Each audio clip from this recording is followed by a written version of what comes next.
Morning mga boss, bali ngayong araw gagawin namin yung TV console, yung lalagyan ng TV ni Bossing. Bali ito yung materyales. Ayan. Tara, umpisa natin.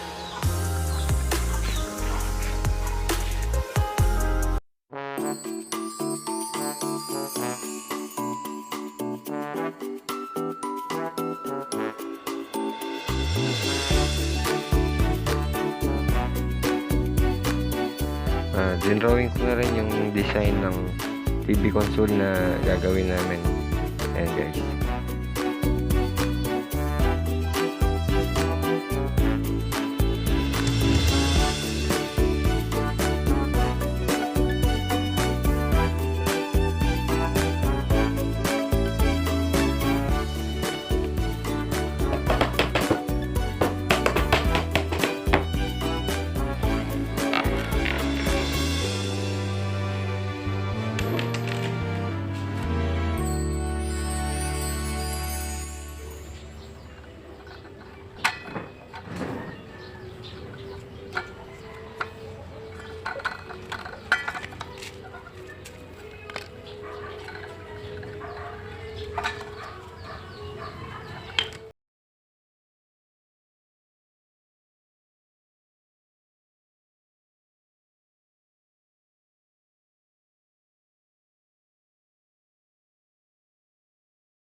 Nasa 3 yung plywood.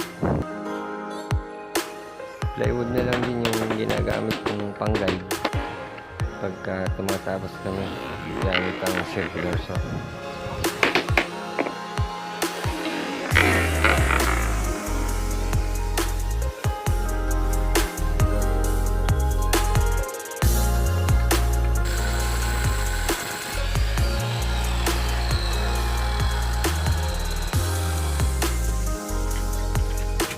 Ayan guys, natapos na namin. Mayroong 16 inches saka 12 inches yung sukat.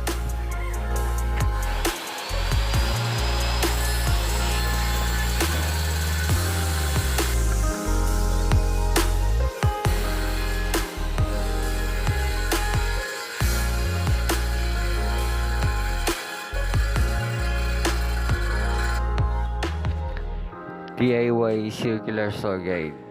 Guys, bali yung ginagamit namin pag may silang yung tatabasin.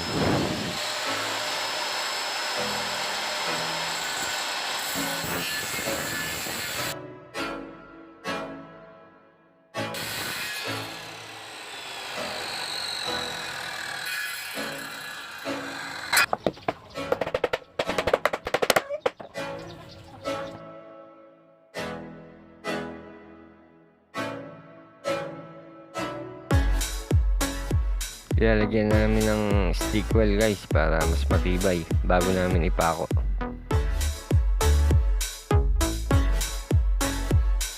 Gamit pa din namin yung DIY corner clamp para walang galaw pag pinapako.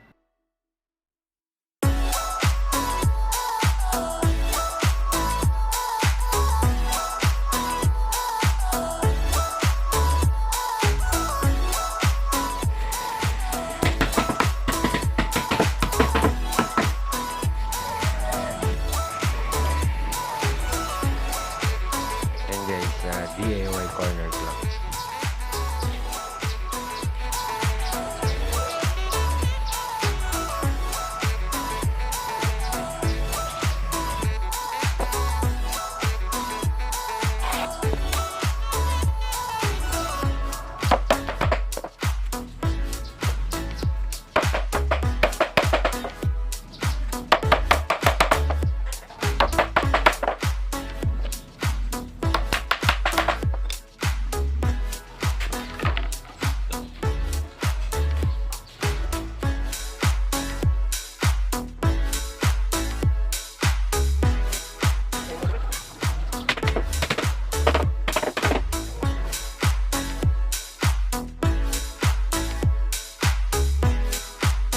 Bali 3/4 na plywood din yung magiging likod ng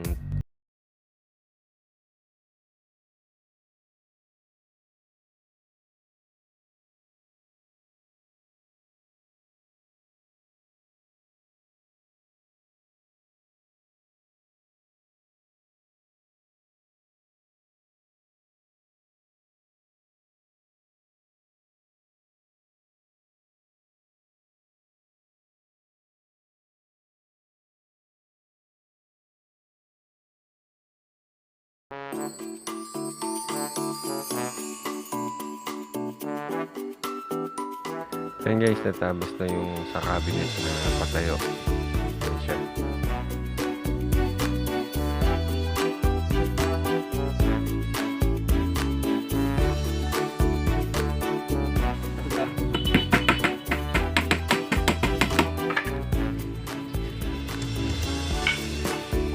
Dito naman mga boss, ilalagay yung shelves. Bali may butas yan. Tapos saan ilalagay yung pinaka-shelves niya. Saka lalagyan ng brace sa likod para mas matibay.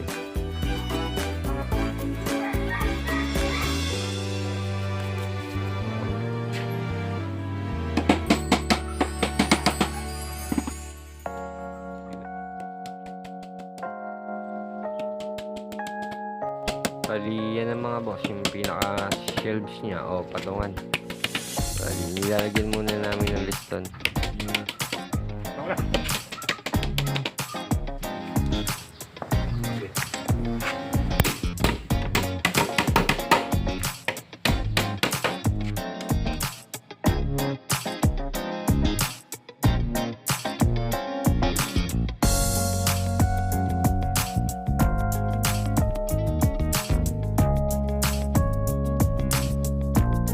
Yan mga boss, bali para magpantay yung plywood tsaka yung liston, gamit ang grinder tsaka yung binabala na panliha. Bali yan yung liston na ikakabit ko sa cabinet. Bali 1.5 por 2 ang sukat niya.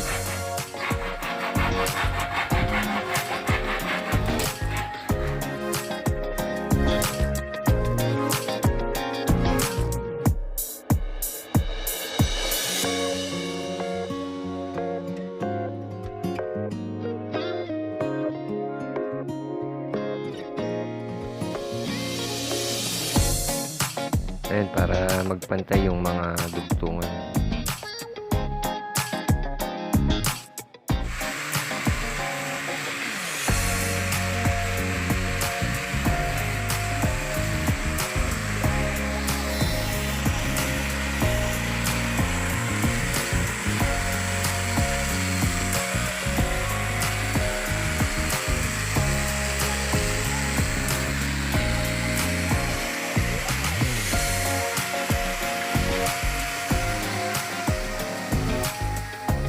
Hindi muna kami gumawa ngayon sa TV console.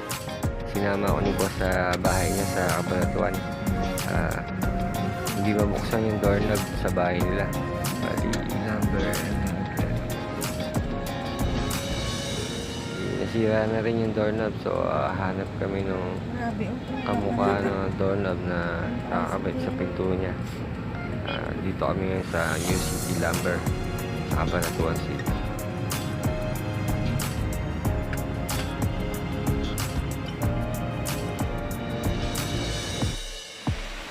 Boss, wala kaming nakita na kamukha ng doorknob. So yan yung doorknob mga boss. Bali ayan.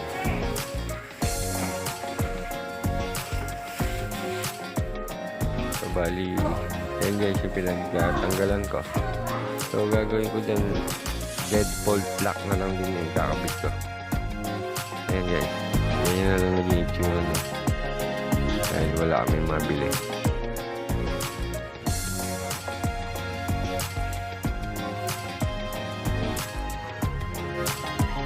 And guys, bali na ikabit ko na yung doorknob, so pabalik na kami ng Bungabon.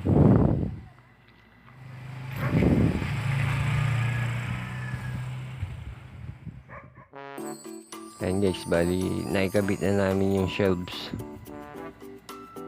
Ayan, bali tatlo dyan, tsaka isa sa kabila. Bali dugtungan yung plywood sa likod, pinaka background nya. Bali ang kabuong sukat ng TV console is 7 feet by 7 feet kwadrado.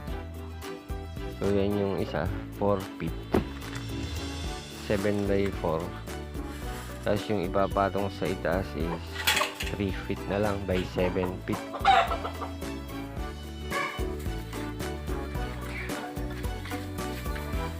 Ayan, pinapalinis ko na para bago namin ipasok sa loob, malinis na.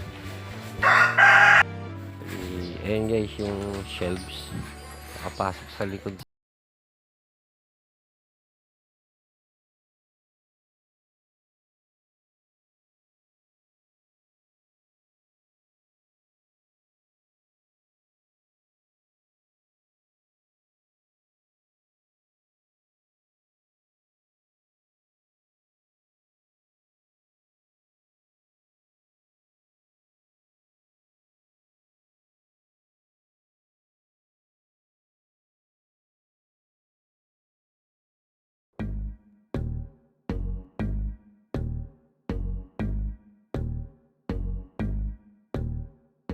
Ayan guys, bali na ikabit na namin yung isang cabinet na patayo. Bali dalawa yan, nakabit ulit yung isa. Ayan guys, ayan, nakabit na.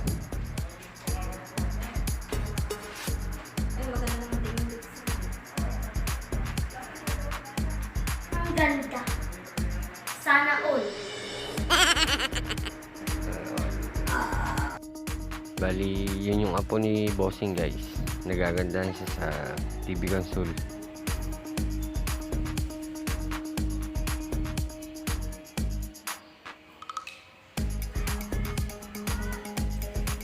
Bali, yun guys, na-install na namin. Tsaka yung mga brace sa likod. So, nagtugtong na siya.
Bali, ayan guys, na-finish na ni Master Max yung pintura ng dirty kitchen tsaka yung hanging cabinet na nilagay namin.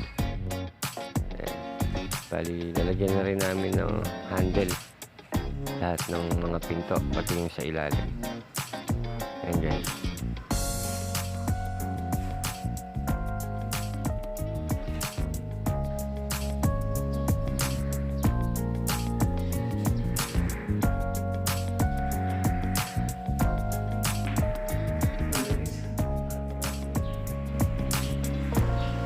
Bali, pinto na lang yung ikakabit natin sa TV console. Ayan. Diyan guys, bali 4 na pinto. Tapos yung sa gitna niyan, bali salamin yung pinaka-design niya. Ayan.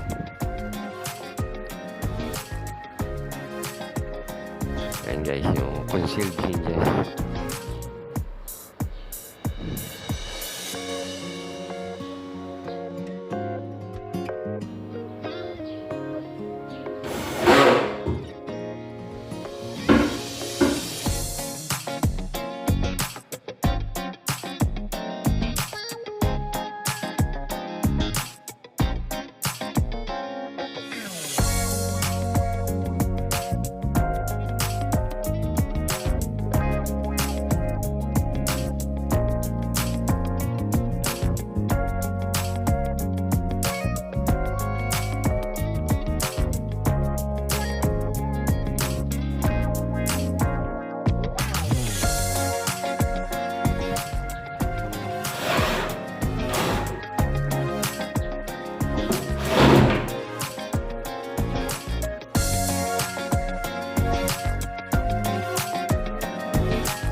Ay mga boss, bali tapos na. Bali pipinturahan na lang yan bukas ni Master Max.